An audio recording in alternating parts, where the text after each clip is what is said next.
Broncos 24, Chiefs 9. Upset of the week here. Broncos move to 3-5. Chiefs fall to 6-2. A lot of firsts in this game. Patrick Mahomes, first loss on the road. In the division. Yeah. Right, I know. I was going to finish it. First loss on the road. First time Denver had won in 17 tries. Yep. Against the Kansas City Chiefs. 2015. Yeah. Peyton Manning was the quarterback the last time the Broncos had beaten the Chiefs. Yeah. Another one, the Broncos, I think I always view this through the lens of the underdog because you expect the Chiefs to win. They're a touchdown favorite. In the Broncos, I think at the end of the day, I don't think this is it's not like a pattern that you strive for, but it seems like the teams that can keep Mahomes off the field, or in the way to do that, it's like when you run the ball, if you just get 3 or 4 yards, that's what Denver did. That's what the Colts did last year. On top of, the Chiefs always seem to have these games where they just want to play horribly in all phases. Yeah. Muffing punts, dropping passes, fumbling passes, and Mahomes turning it over. Like, the Chiefs did everything wrong. I'm not saying the Broncos don't deserve credit at all, but self-inflicted wounds by the Chiefs. Mahomes' best throw of the day, 4th and 2. Sky Moore drops it in the end zone. Drops a touchdown. Mahomes drops a touchdown on 4th and 2. Mahomes has a terrible interception and bad fumble. Marquez Valdes-Scantling fumbles, and they also muff a punt. Yeah. So that was the thing. You kept going through this game. You're like, okay, this is about as bad as it's possible to have been from a Kansas City perspective, and yet Denver's still in sight, And you're thinking at some point Mahomes and the Chiefs will spark to life, and it only takes one touchdown. They're right back in this, and you're still kind of expecting them to pull that comeback. And if Sky Moore catches that touchdown, maybe it still happens. That would have brought them to a score, right? Within a score. Or at least that was one of the scores that they needed and would have given them a shot. They would have been within a score, yeah. Yeah, with time left on the clock. So, but when that's done, turnover, that's the game, basically. But yeah, like the first half, right?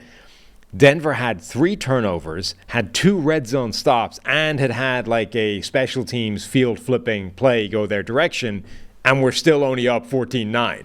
Like, well, the Chiefs defense, man. The Chiefs defense, like the score says they gave up 24 points, but in part because of the muff punt.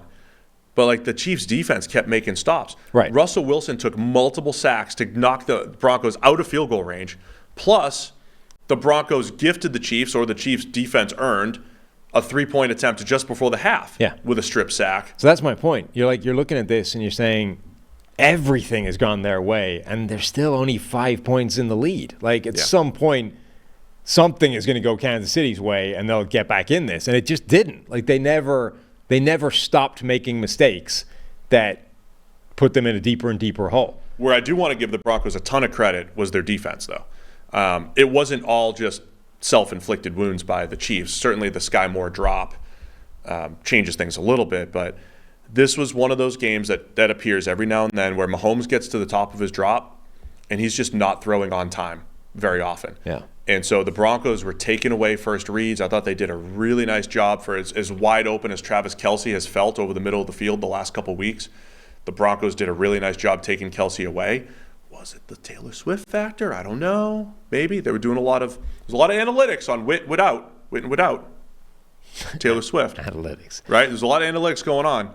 It's also worth pointing out that Mahomes apparently had the flu.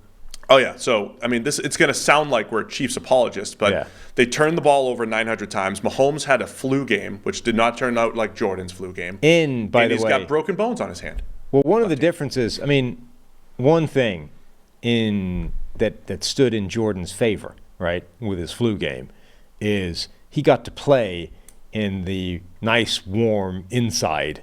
Whereas Mahomes is out there in snow. It had been snowing in Denver with his flu. Like at one point they cut to him on the sideline. You know when people just look sick? Yeah. They're like no color, drained, sallow, like bags under their eyes. Mahomes is sitting there on the sideline after like a couple of these mistakes already. Like, that dude looks like crap right now. Like, I don't know how much the flu game affected him, but I do know that this was an uncharacteristically bad game from Mahomes where he made a bunch of mistakes that he typically doesn't make. You should have called me, man. My flu game was night 1 of the draft this year.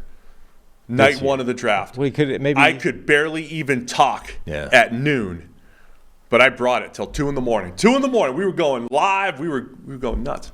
What happened between you not being able to talk and you being, having the game of your life? Got a little steroid injection. There you go. I wonder if that's open to Patrick Mahomes in a world of PED testing. And we don't get tested here, right? No. I mean, they gave me some. I've certainly never been tested. Listen, Doc, I got to be live on the air tonight talking about the NFL draft. I could barely even stand up. What you got? Right. I'm just saying I don't think that that's something Mahomes can do is, hey, I'm feeling pretty rough today. Can you give me a hit of the roids?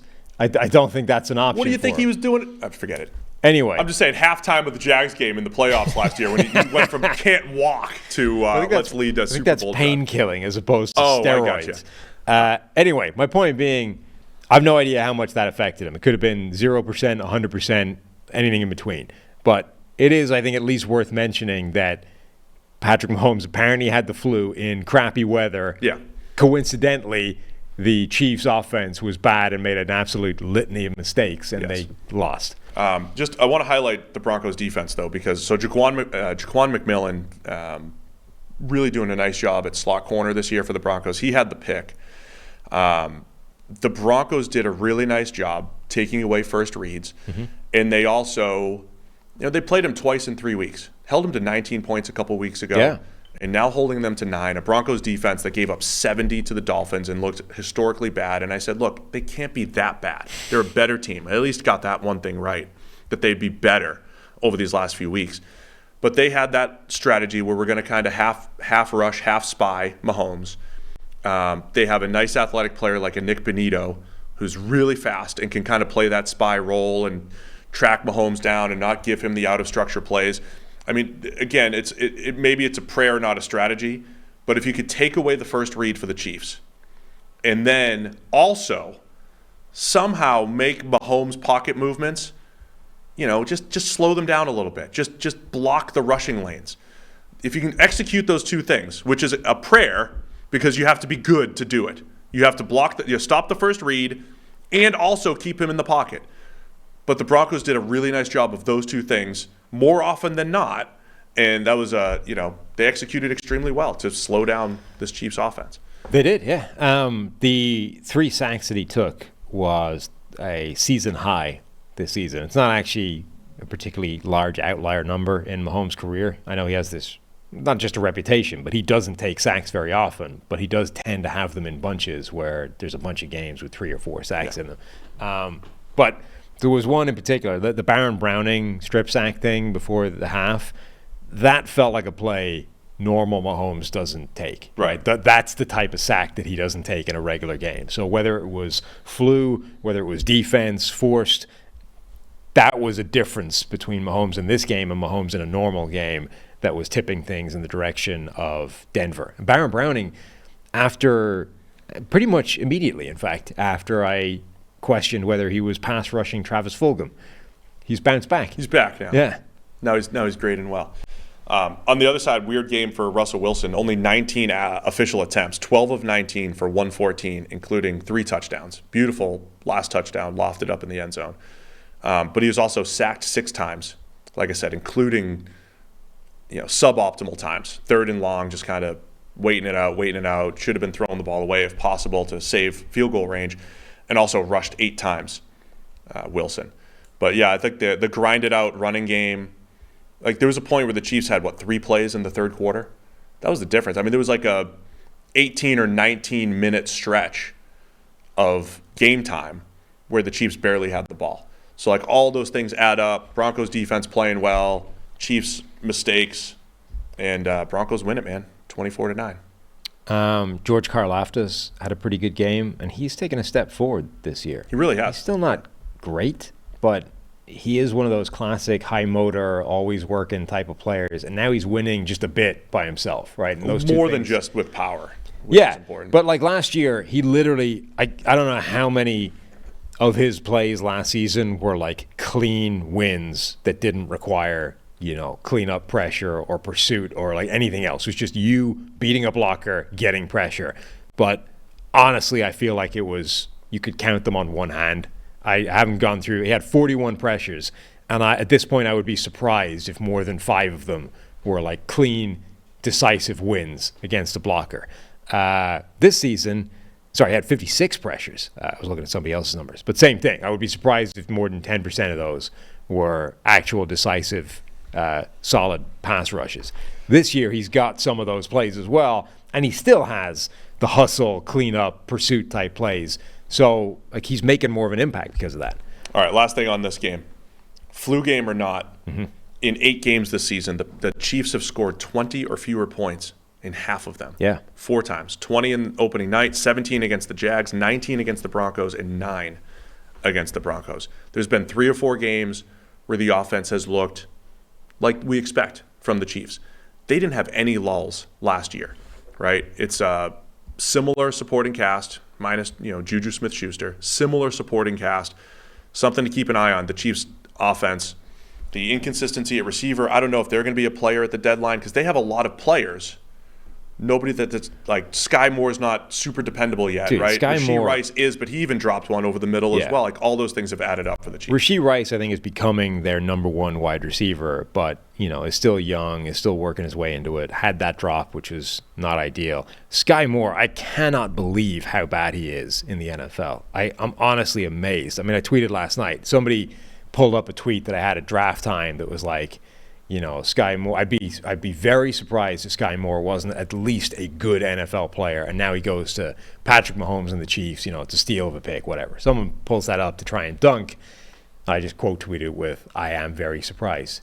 I genuinely cannot believe how bad he is right now in the league. Like, I thought at the very minimum he would be a solid, dependable slot receiver that would move the chains and consistently get open.